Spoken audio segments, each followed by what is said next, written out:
This piersmorgan versus Mohammed Hijab on Palestine show. We're going to view the Daily Wire's Ben Shapiro on the crisis in Israel. His powerful emotional analysis made headlines around the world. 5 million people have watched that interview so far, a measure of the enormous emotion and division this conflict has awoken. Well, among those viewers was Mohammed Hijab, the controversial pro-Palestine influencer with nearly 1 million YouTube Deal with Ben Shapiro. subscribers of his own. Here's what he had to say about it. Do you think Piers Morgan, on fair grounds, would try and speak to me about an issue like this? Or Ben Shapiro, when they know what I'm going to come with? Absolutely not. Don't pretend you don't know who I am. You've been watching my videos. You know what I'm about. Your silence is deafening. And your cowardice is apparent. Well, Mohammed Hijab joins me now. Mohammed, thank you very much for coming in. I hadn't actually watched your videos. I have now. What? I've watched a few of them. I'm aware you've got a massive following. You've got nearly 1 million YouTube subscribers. You're an influential person. And you have a lot He's mad that he doesn't want his content. to say about this issue, obviously. So I thank you for coming in, but I'm not too cowardly to talk to you. I don't have a horse in this race. I think I've tried to straddle a divide of being fair-minded with all sides. I've had all voices on the show. I commend you for that, actually, to be honest, for bringing me on. But do realise I did caveat that with on fair ground. So let's hope that this interview is conducted. I intend to be completely fair. Yeah, sure. I promise you, because all I want to get to here is a real sense of what is going to happen. We can all look back at. We can all look back. Let me just. We can all look back. Before that, Piers, Yeah. sorry, if you want to say fair ground, you Interrupting Andy. controversial. I actually corrected myself. Right. So I said pro-Palestinian. I meant to say So pro-Palestinian. why did the word controversial come into play? I think you're controversial. So are you. Yeah, I wouldn't. So is the ambassador. Why didn't you introduce her in that manner? I'm happy to say that to many people, her views would be controversial. So why didn't you introduce me as the Oxford graduate? Do you want to be introduced as that? Yes. Okay, you're an Oxford graduate. Go ahead. Okay, no problem. You can be introduced as anything you like. Frankly, it makes no difference to the debate. What's with the passive aggression? Let me ask you this: where were you when you heard about what happened on October the 7th? I was at home. What was your reaction when you heard? I was actually very sickened by it. And this is something I do want to put on the table because I think it's fair for people to know this. In our religion, we do not believe, okay, as a Muslim, I am a Muslim, and I do not believe in the killing of any man, woman, or children, non-combatants. That is not despite the religious teachings. That is because of the religion. Yeah, I don't think there's not only Muslim. So, in terms of every condemning religion Hamas, ever. and just jumping straight into it, I condemn not only Hamas, but any other entity, okay, wherein it's proven that this has been done, that the killing of combatants has been done. Therein, I condemn any party that does it. Any party that kills people or strikes at people where it's more probable than not that it will hit a civilian target, I condemn them. And that's why I condemn the IDF. Because when they strike, they know that it's more probably than not going to hit civilian targets. They know that the majority of civilians, or the majority of people that are going to be affected are civilians. We know that from the various operations that have been conducted. We know that because now in Gaza you find that there is a blockade, as you know, for 17 years, but also they're stopping them from electricity, water, which is a war crime under Geneva 4 of the Geneva Convention, Protocol 4 of the Geneva Convention. So this is something I'm surprised you didn't actually mention to the ambassador. Well, I did mention it. You didn't say it's a war crime. Well, I think it's an arguable point whether it's a war crime. Okay, let me ask you now. They are saying, at the moment, Israel is adamant they are not breaching war crimes. Right? It will be determined. But if we could, well, it will be determined whether that's the case. No, sorry. What is it? That's incorrect. Mohammed, let me make a point to you back on that. I think surely we can agree that what happened on October the 7th was a war crime. I mean, when people are taking grandmothers and executing them, kidnapping young children, when they're killing babies in their cribs, we can agree that's a war crime, right? Okay, babies. Can we? Surely, of course, 100%. Right. But babies in the crib. Sorry, what's the evidence for that?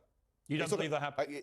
Sorry, CNN, the White House, Sky News, which you work for. All saying, I don't work for Sky News. well, your thing. I did work at CNN. I saw one reporter who retracted it because she wasn't sure about the source. It's unconfirmed by the White House. But then the Daily Telegraph and the Jerusalem Post and other sources then did publish pictures, which indisputably show babies have been killed. No, it showed one baby who's been charred, and that picture has been put up on Twitter and has been refuted by many people saying that it's actually AI.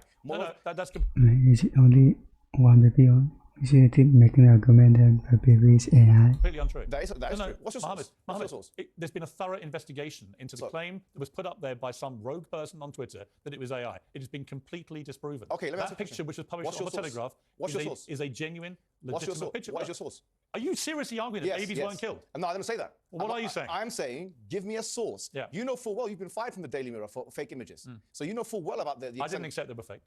Exactly. The UK government did. Yeah, they did.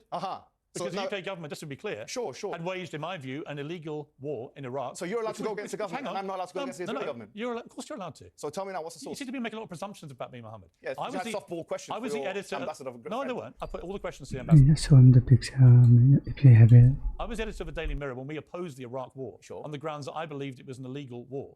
I still believe that to this day. I think it stained this country. Fantastic. I don't think you even knew that. I did know that. Right. But that's not the point I was making. I was making the point that if you're allowed to go against a government in their classification of an image, then if you have pro-Palestinian activists who are saying, actually, we need to see a source, shouldn't they be entitled to that? The Daily Telegraph published on page 3. Should they be entitled to that, yes or no? You're talking about, the Daily Telegraph said they had independently verified the picture, Mohammed. No, excuse me. If you're saying that their verification is wrong... No, excuse me. Primary source in academia, I know you've done a journalism degree, which is, frankly, is not relevant to what we're talking about here anyway. Probably is to journalism, yeah. No, it's not to this conflict, but we...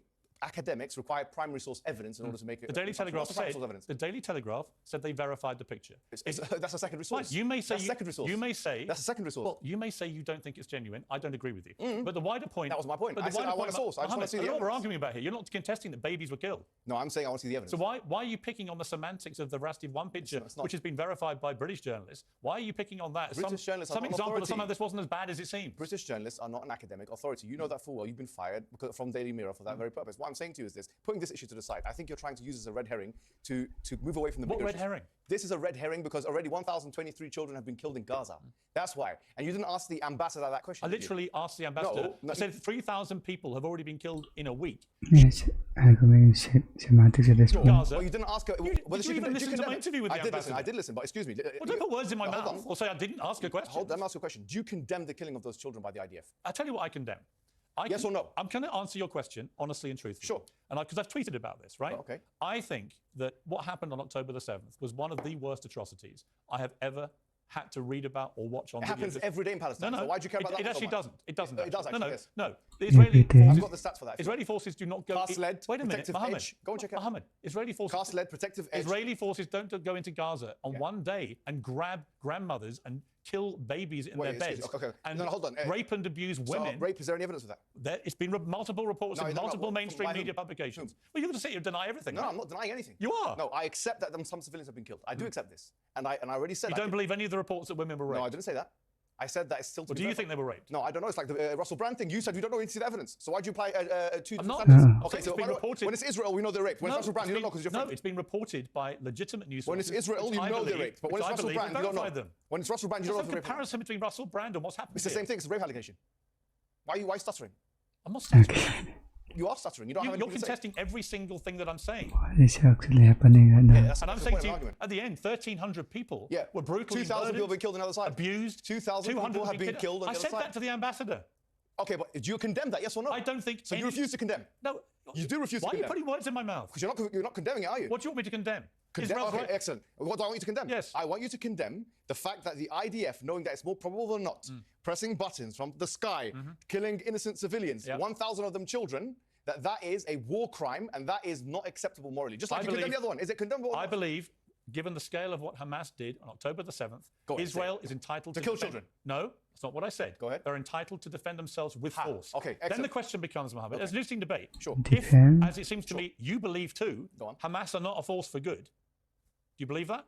Well, I think that anybody who kills children and those elements of Hamas who are killing children... Right, so we can agree. So we agree. So my point is, your point. If Israel's purpose is to rid the world of Hamas after the atrocity of October the 7th, how do they do that, given that Hamas embeds itself in civilian areas in the way that it does? Everyone knows that in Gaza. Okay. How do they do that in the surgically clean way that... More balance, I don't think I agree with that. You seem to think you should be doing. Okay, can I say... How do you not kill civilians? Beautiful. I don't like any civilian death. Do you mind if I answer I don't endorse any civilian death. Well, no, do I don't support... condemn it. Hang on. No, and here's why. Because I support Israel's right to defend itself. Beautiful. Now, can I say something? No, one more point. So then you can reply. Sure. But the question then becomes, what is proportionate? Okay. What is a proportionate response? Okay. I don't have the answer. Excellent. Because I don't know what a proportionate response to 1,300 murders is. When 260 young people at a music festival, most of them peace-loving people enjoying themselves at a festival, when they get slaughtered by people paragliding in with machine guns, I don't know what the proportionate response is. Piers, let me respond to so can you tell me? You've spoken for about 2 minutes. You didn't do that with the ambassador. By the way, I'm just showing you, you're saying fair.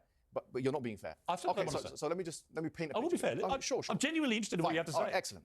You're from Irish descent. We know that there was an IRA in Belfast and so on. Okay, so let me ask you a question now. If there was IRA in Belfast and they were occupying council properties and so on, and then we have a plane of RAF going to destroy that council property, destroy all of Belfast, flatten it, as one representative said, got live. The IDF said that, one of the IDF members said that we will flatten it completely. That's what we want to do. We don't care about accuracy, he said. We care about damage. That's what he said. You didn't question her about that. But anyway, if the RAF were to then go into Belfast and flatten, as the IDF and these guys want to do, if they want to flatten Belfast, with all the white people, I'm going to use the term white, all the white people, council estates living in there, with the excuse that we're doing it because it's proportionate defense to the terrorists. What would you say about that? Here's what I would say to you. Is that acceptable or unacceptable? Here's what I would say to you. Yeah. The IRA committed a series of atrocities over numerous decades. They targeted, in their eyes, military and political targets. They usually gave some form of warning, not always. Okay. They were terrorists. No, they were terrorists. Sure. They never, ever went out one day and committed the barbaric slaughter of 1,300... Irrelevant. No. If they did. Sorry, it's not irrelevant. If they did. No, Mohammed. If they did. Here's why it's not irrelevant. Okay. They never did. Can I go with the hypothetical? If they did. Would you accept that the IRA have to flatten down Belfast? By the way, there were outrages committed by the loyalist parliamentarians too. My question is, if they did, would you think it's acceptable? They never came close to committing an outrage on that scale. If they did, is it acceptable? They never went in and kidnapped grandmothers or killed babies in cribs. If they did, is it acceptable or not? They believe they were fighting for better or worse, and I believe for worse, and that's why I'm glad peace was found. They believe they were fighting political and military targets. I'm trying to bring it closer to home to you. You're trying to compare apples and oranges. No, I'm not. Yes, you are. It's you that's doing that. The only comparison that I would say that we saw from October the 7th and what Hamas did is with ISIS. Excuse me. It's the only comparison. Do you mind if let me ask you a question. A Palestinian and ISIS were taken out, by the way, with planes. No, here's what you didn't do this with the ambassador. I'm going to finish. Why are they interrupting each other? Which you gave the show to him. No, hang on. I'm giving you plenty of time. No, you're not. I'm giving you plenty. You asked about the analogy of a plane flying over, targeting. But you didn't answer my question. But that did happen, Mohammed, with ISIS. Would you accept Belfast to be flattened? Wait a minute. Or not? Yes or no? Wait a minute. It never happened. So the like for like isn't. No, it's a hypothesis. It's hypothetical. It's not. I don't do hypotheticals. Let's deal with reality. Okay, let's deal with reality. No, let me finish. Then you can answer. You don't answer the question. No. Here's the reality. British public can see this. Here's the reality, right? Let's just British public can see this. Yeah, they can. Can you guess the hypothetical? See it. Yeah, go on. Then listen to the debate. Keep going. Right? For what it's worth, I think it's a good debate to have. Right? These are questions many people on the pro-Palestinian side are having. I get it.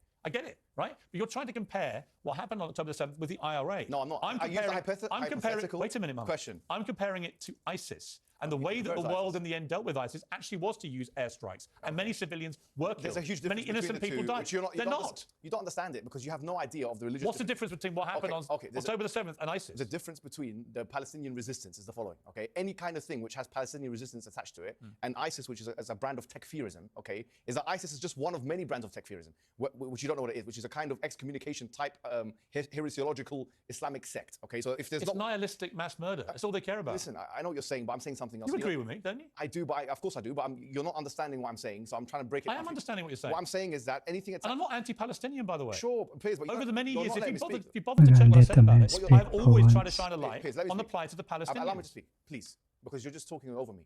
The difference between the two are the following, right? Even if we assume that the killing of combatants in most definitions of terrorism is something which brings someone to be a terrorist, okay? I would say that if that is the case, then the state of Israel breaks that threshold and meets that condition. Because why is Israel not a state terrorist? If their highest officials are admitting that we want damage and not accuracy. Answer me this question. Why is the state of Israel, who are illegally occupying Gaza and the West Bank according to international law, and even the ICJ said that, okay, which is, as you know, an organ of the UN, all right? So this is international law. They're occupying, they're seizing, they're bombarding, they're indiscriminately killing, and they're blocking the supply lines. They're using white phosphorus. They're doing what you call mowing the grass, which is every few years, they're killing the Palestinian people. Let me I want to understand what differentiates an Israeli in the sky pressing a button, killing the civilians, from somebody in any terrorist organization shooting the people. What differentiates it? Israel will say it has a right to defend itself. So will the terrorists? Right? That's what Osama bin Laden said. And they will. That's exactly what Osama bin Laden's argument. No, it's not though. Yes, Hamas, it is. I read his fatwas. Hamas aren't defending themselves. Bin Laden wasn't defending define defense. Bin Laden was trying to kill as many of the enemy as possible. Let me ask you a question. How could it be that an occupier is defending itself in the first place? The notion that Israel is defending itself is as absurd as the notion that the rapist is defending itself from the victim. Because Israel is the occupier. You haven't asked me. Hold on. Let me finish. Just let me finish. An occupier by international law definition means that they are already in an offensive posture. If they're in an offensive posture, if someone brings you to Piers Morgan, grabs you by the thing, throws you into your bathroom, you're in your bathroom, you're screaming, and they're eating food, having a good time. One day you come out of your bathroom, you try and fight one of them, who's defending who from who? Mohammed, how can you self-defend when you're occupying? Answer me this question. Let me speak now. Answer the question. Let me speak. Answer the question first. Fine, I'm going to speak. Yeah. Let me answer. Yeah. I believe that Israel's made a number of bad choices. That's not answering my question. Wait, I'm telling you what I think. You don't answer my question. Telling you what I think. Sure, go ahead. Okay? I don't think Israel's been perfect at all. right? You should have had the moral high ground. I think a lot of the decisions Israel's taken are wrong. I think Benjamin Netanyahu, by the way, his attempts to usurp the power Yes, obviously. of the Supreme Court this year in Israel has been a complete disaster. Do you condemn them right? from killing civilians or not? I do not. I will defend them this week. Yes or no? Wait. Yes or no? I will defend them this week in defending themselves against one of the worst terror attacks ever. So you can kill civilians for that? You can target Hamas. Can you target? No, hold on. And if Hamas, the controlling, governing, ruling body in Gaza, hide amongst the public, this is a false flag. members of the public will die. You're talking about fallacies. This is called the Martin Bailey fallacy, which is that you're trying to defend one controversial idea by using another.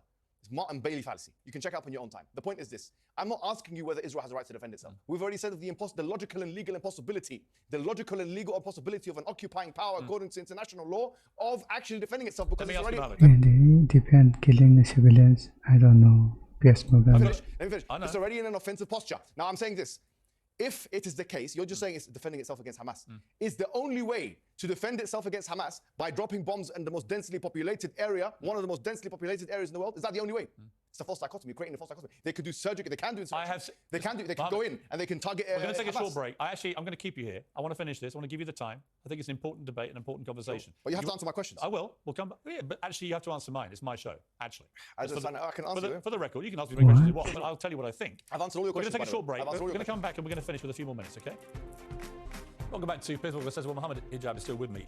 Mohammed, we've had a lively debate. I knew it would be a lively debate. This is a very important issue. It's a passionate issue. People on both sides. If I tweet about anything, it doesn't matter what I say. Down. One side, if I'm even remotely sympathetic to them, The blood sport. the other side, poor abuse and vice versa and so on. Let's try and cut through it all and get to what happens here. How do we find peace in the Middle East? I've been covering Israel-Palestine since I've been a journalist, 3 decades.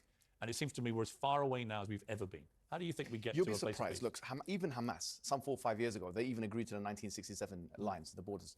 And what you have to understand, that this cannot be scapegoated on Hamas, because before Hamas's existence, this was still going on. This was going on before Israel's existence. But do you believe in a two-state solution? No, I believe in... Look, even Hamas was proposing a two-state solution. But do you believe in it? No. Look, there's advantages and disadvantages. This is a different... I don't know. I mean, it's a difficult one. Could you imagine 2 states next to each other living in peace? Palestine, Israel. Look, it's a possibility. I mean, as I say, even Hamas was saying that that's a possibility. I mean, this was 4 years ago. But what I want to bring to your attention is that nothing can happen if the international body or the UN becomes a toothless agency. In 2018 to 19, when actually 221 people were killed on a peaceful protest in Gaza. It was called the Great March of Gaza. 220 people died. Hamas didn't shoot a bullet. No rocket was launched, yeah? So 220 people died, and this is even mentioned by the UN and these kind of agencies. They tried to bring it up, the Palestinian Authority, they tried to bring this up to what we call the ICJ, which is part of the UN, okay? What happened is the Donald Trump administration, they threatened to freeze the assets of the ICJ, which tells you the following. What are the Palestinian people to do? Because the fact of the matter is, if they try and bring it up... Let me ask you. Let me finish the point. If they try and bring it up... We're running out of time, that's why I'm jumping in. But if they try and bring it up to international law, it's thwarted. I do think international law matters. Sure. I just don't believe that any peace can be He achieved just came in 40 minutes. with Hamas in charge. Do you? Before Hamas... Now, after what happened last weekend. Forget about last weekend. Last weekend is... Can't forget about last weekend. No, it's not. Before last weekend, before Hamas in 1987, this was still going on. But not on this scale. And worse. No, it wasn't as bad as this. What are you talking about? What happened on October 7th that shows ignorance was of the history. single worst assault on a populace since 9/11. It was. Yom Kippur War was 2,600 people died, by the way. 1973. That's false. In one day? In one day, I don't know, about 600 people died in one day. Mohammed, I've got to leave it there. We've run out of time. I gave you more time than I planned to. I hope you appreciate that. Thank you and I appreciate you coming. Thanks,